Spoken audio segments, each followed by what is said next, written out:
This morning, a man is dead after an early morning shooting in St. Matthews. LMPD said it responded to a call of a shooting just before 3 in the 3800 block of Frankfort Avenue. That's close to the intersection of Frankfort and Lexington Road.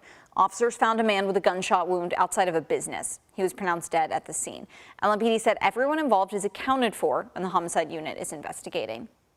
Saturday, the United Auto Workers Union president called for all UAW members and allies to join the picket line, and workers from Louisville's assembly plant answered as Kentucky truck plant workers entered their 5th day on strike. But Ford says hundreds of workers in Ohio, Michigan, and Illinois will soon be laid off. Many are worried those layoffs will reach Louisville. WHAS11's Connor Steffen and photojournalist Aspen Hester report from the picket line. As KTP workers mark day 4 on strike, worries are mounting for workers at Ford's other Kentucky plant, the Louisville assembly plant, about what happens next. Everybody's a little worried. I don't think nobody was ready for this strike. It's definitely a fear at LAP because they want to be on strike too. They don't want to go on layoff. It comes amid announced layoffs by Ford across the Midwest. And as striking worker Alfonso Ellis says some LAP workers are joining the KTP picket line in a show of solidarity. I ain't gonna say they have no reason to be here, but you know, it feels good when you get people that's standing up with you that has nothing to do with you.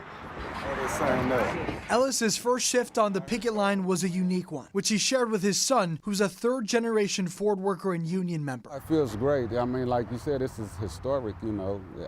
It's historic, and I'm proud of him, and it's great to be able to share this moment with him. Yeah. It's almost jarring to see here at KTP on a Saturday. You'd normally expect it to be full of cars, but they have trickled down to really just a few front spots here, and most, if not all of these, represent workers currently on strike. In contrast, here at LAP, production continues, but a shutdown is looming. Especially as KTP struggles to stay open. UAW leaders tell us the plant is likely still operating with hundreds of non-union workers versus the nearly 10,000 union workers who walked out. From what I heard, supervisors are trying to operate those machines. I don't know how well that's going for them, so I would expect, you know, something to happen for those guys soon. The impact of Ford's 2 Kentucky plants has become more clear in the days since the targeted strike was announced Wednesday. U.S. Congressman Morgan McGarvey tweeting in support saying, quote, Local 862 is responsible for 54% of Ford's North American profits. The company says KTP's shutdown will impact dozens of other U.S. plants, dealers, and suppliers. There's still a long way to go, so you know, just for the future, the world, you know, they're making record profits. Why can't they share a little bit with us? But workers continue to rally behind one another, wondering what's the next move to come in this historic strike. In Louisville, Connor Steffen, WHAS 11 on your side.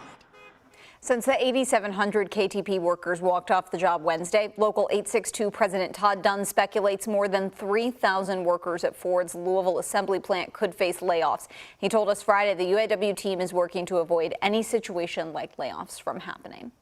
And some other news this morning. A man is dead after a shooting outside a Valero gas station on Zorn Avenue near I-71. According to LMPD, officers responded to a reported robbery around 4:30 in the afternoon yesterday. When they arrived, officers were told there was actually a shooting in the gas station's parking lot. But there was no victim at the scene. LMPD says shortly after, a man was taken to the hospital by private means with a gunshot wound where he died. Anyone with information is asked to call the anonymous tip line at 574 LMPD. You can also use the online portal. This morning, the Floyd County Sheriff's Office is looking for a missing man. Take a look at your screen. This is 81-year-old Larry Gelbach, who has dementia. Family members say he's been missing since Friday evening. It's believed he walked away from his home in Lanesville around 4 Friday in an unknown direction, wearing a burgundy pullover and corduroy pants. If you have any information, you're asked to call 911 or the Floyd County Sheriff's Office at 812-948-5400.